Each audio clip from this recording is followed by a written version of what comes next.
Bonjour, mesdames et messieurs. Simon Briard, votre stratège de marché principal d'Argeo Canada. Donc, on est aujourd'hui le jeudi matin, 18 mars. On va vous parler d'exportation. Ça a été quand même une bonne semaine, je vous dirais, de manière générale. Dans le blé, on parle de 400 000 tonnes. On revient dans les moyennes. C'est très bon.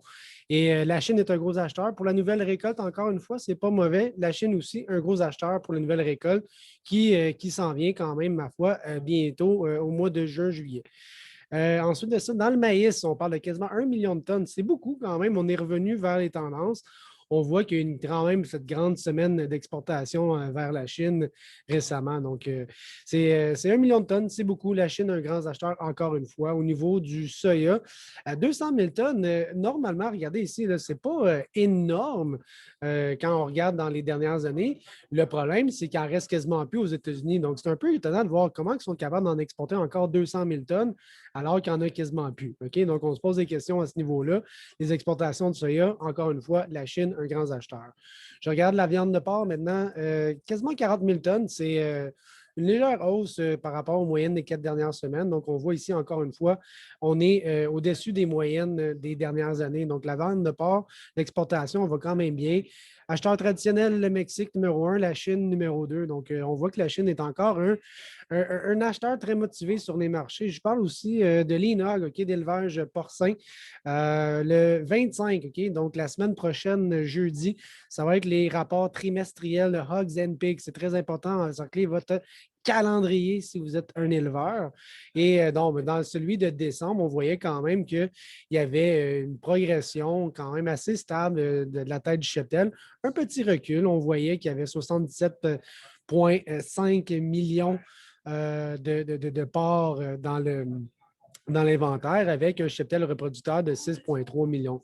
Donc, on va voir comment ça se dessine pour le prochain trimestre. Ça va donner quand même une grande vague d'indicateurs fondamentaux pour les 3, 6, quasiment 9 prochains mois, savoir les intentions de mise bas, etc. Donc, sinon, on regarde le prix en dollars canadiens du 100 kg à l'indice. On a des prix extrêmement élevés. On est quasiment à 260 du 100 kg quand je regarde des livraisons de juin. C'est très, très fort. On voit la progression depuis le mois de décembre. C'est une progression de quasiment 50-60 piastres du 100 kg. C'est intense, cette hausse-là.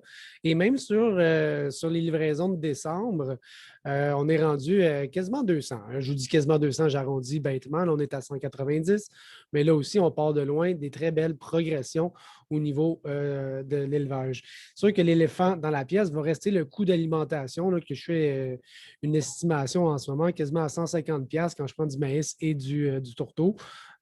C'est considérable. C'est sûr que ça vient réduire la rentabilité. Donc, si je veux l'évaluer en termes de marge d'ASRA, oui, le porc est cher, mais le grain aussi est cher, qui fait en sorte que la rentabilité n'est pas extrêmement au rendez-vous encore. OK?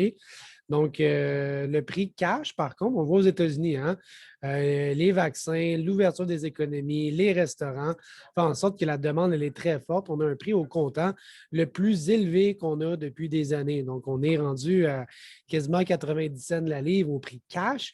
C'est comme si on avait le prix d'été en avance. OK? Est-ce que ça veut dire que la question que je me pose à ce point-ci, c'est est-ce qu'on a juste atteint le prix d'été plus tôt ou on va suivre cette courbe normale? C'est très saisonnier le port. Hein? Donc, ça part à l'automne, ça augmente à l'été et ça redescend rendu à l'automne de l'année suivante. Donc, un cycle de 12 mois.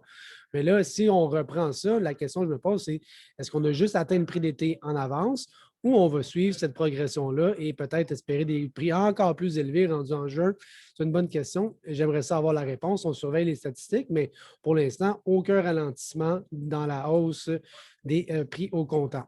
L'analyse technique, je regarde les contrats à terme de juin. On a des tendances extrêmement positives, évidemment, avec un croisement des moyennes mobiles, un croisement aussi au niveau du MACD, des tendances très positives. Je n'ai pas vraiment de renversement ou de figure de renversement dans ce marché-là. Ensuite de ça, je regarde au niveau de décembre, les livraisons. Là, peut-être que je pourrais avoir un début de quelque chose avec mon MACD qui semble vouloir croiser. OK, donc, ce n'est pas énorme comme indication, mais peut-être qu'on pourrait avoir un peu un mouvement de côté, éventuellement peut-être un repli. Donc, l'analyse technique, elle est un petit peu plus négative, je trouve, sur décembre, mais encore là, c'est très mince, les tendances sont toujours positives et on tente de déceler certains changements de direction pour essayer de prendre des positions. Alors, je vous souhaite une bonne journée. On se reparle plus tard. Je vous dis à bientôt. Bye.